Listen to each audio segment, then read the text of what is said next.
তোমরা তো সবাই জানো শীতের সময় নতুন আলু কত ভালো লাগে।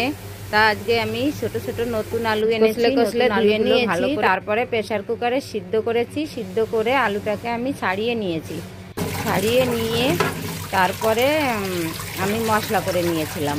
মশলাটা হচ্ছে দই, টমেটো, জিরে বাটা, আদা বাটা, আর হচ্ছে নিরামিষ আলুর দম, তো তাই আমি নুন, হলুদ এই দিয়েই আমি করব, আর একটু চিনি।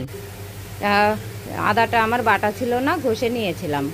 তারপরে মশলাটা দেওয়ার আগে আমি কড়াই তেল দিয়ে একটু গোটা জিরে আর দুটো এলাচ দিয়ে দিয়েছি।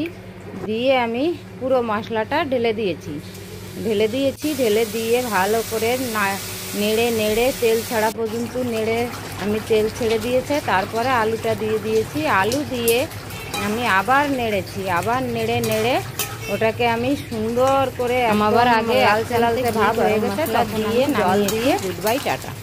5 থেকে 6 মিনিটের মতো রেখেছি। রাখার পরে আলুর দমটা আমার হয়ে গেছে।